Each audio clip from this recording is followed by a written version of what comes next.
Hi అండి, hello, నమస్తే. అందరూ ఎలా ఉన్నారు? Welcome back to my channel. నేను మీ లావణ్యని. ఈరోజు మన వీడియోలో అద్భుతమైన ఘుమఘుమలాడే గుత్తి వంకాయ దమ్ బిర్యానీతో మీ ముందుకైతే వచ్చేసానండి. ఇంట్లో మనం స్పెషల్గా ఏదైనా చేయాలనుకున్నప్పుడు ఇలా గుత్తి వంకాయ దమ్ బిర్యానీ ఒకసారి ట్రై చేయండి. చాలా బాగా వస్తుంది. చాలా సింపుల్ అండి, ఈజీ ప్రాసెస్లో చేసుకుందాం. కమ్మని రుచితో కరిగిపోయే గుమగుమలాడే బిర్యానీ అండి. గుత్తి వంకాయ తిన్న కొద్దీ తినాలనిపిస్తుందండి ఈ బిర్యానీని. ఈ ప్రాసెస్ ఏంటో చూసే ముందు మన ఛానల్ని ఎవరైతే సబ్స్క్రైబ్ చేసుకోలేదో ప్లీజ్ సబ్స్క్రైబ్ మై ఛానల్, అలానే షేర్ కూడా చేయండి. నేను ఈ బిర్యానీని అయితే ఒక 10 మెంబర్స్ వరకు సరిపోయినట్టు చేసుకున్నానండి. నేను 1 కిలో వరకు గుత్తి వంకాయలు తీసుకున్నాను. ఇలా మధ్యలో కట్ చేసేసి ఏదైనా పుచ్చులు ఏవైనా ఉంటే చూసుకొని వాటర్లో ఉప్పు వేసి నానబెట్టుకోవాలి కాసేపు. వాటర్లో కాస్త సాల్ట్ వేసి వంకాయలను కాసేపు ఉంచుకోవాలండి. రైస్ని నేను ఈ గ్లాస్తో 4 గ్లాసుల వరకు బాస్మతి రైస్ని అయితే తీసుకున్నానండి. 1.5 కిలో వరకు తీసుకున్నాను. దీనిని శుభ్రంగా కడిగి ఒక అరగంట వరకు నానబెట్టుకోవాలండి బియ్యాన్ని. ఇప్పుడు వంకాయలో మసాలా కోసం ఒక 2 ఇంచుల అల్లము, తర్వాత ఒక గుప్పెడు వెల్లుల్లి, 1 కప్పు వరకు నువ్వులు, 1/2 కప్పు వరకు వెండి కొబ్బరిని తీసుకున్నానండి. అలానే గసగసాలు కూడా యాడ్ చేసుకోవచ్చు. 2 చొప్పున స్పైసెస్ అండ్ 1.5 స్పూన్ కారము అండ్ 1.5 స్పూన్ ధనియాల పౌడరు, రుచికి సరిపడా ఉప్పుని యాడ్ చేసుకొని మెత్తగా పేస్ట్ చేసుకోవాలండి. ఈ విధంగా పేస్ట్ చేసుకొని మనం ఒక బౌల్లో తీసి పక్కన పెట్టుకోవాలి.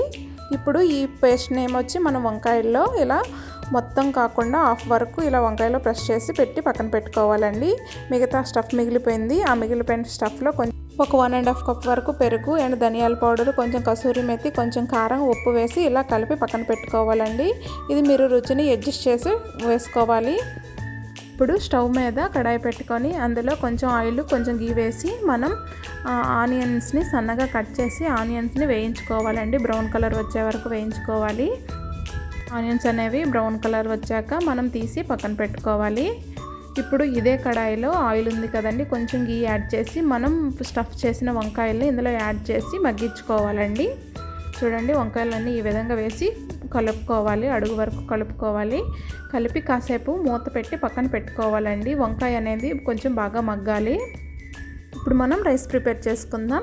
ఇగోండి, ఇలా వాటర్ తీసుకొని ఇందులో హోల్ స్పైసెస్ వేసేసి అందులో సాల్ట్ అండ్ కొంచెం ఆయిల్, కొత్తిమీర, పుదీనా యాడ్ చేసి వాటర్ అనేవి బాగా తెరల కాగనివ్వాలి. వాటర్ అనేవి బాగా కాగినాక అందులో మనం ముందుగా నానబెట్టుకున్న బాస్మతి రైస్ అనేవి వేసి కుక్ చేసుకోవాలండి.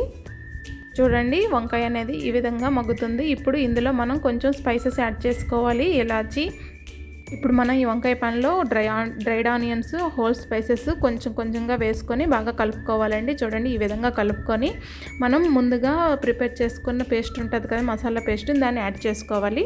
యాడ్ చేసి బాగా కలుపుకున్నాక కొంచెం వాటర్ అనేది యాడ్ చేయాలి. వాటర్ అనేది యాడ్ చేసి ఆ వాటర్లో వంకాయ అనేది ఒక 70% వరకు కుక్ అవ్వాలండి. 70% కుక్ అయితే మిగతాది అనేది రైస్లో కుక్ అవుతుంది. అంతవరకు కుక్ అయితే చాలు.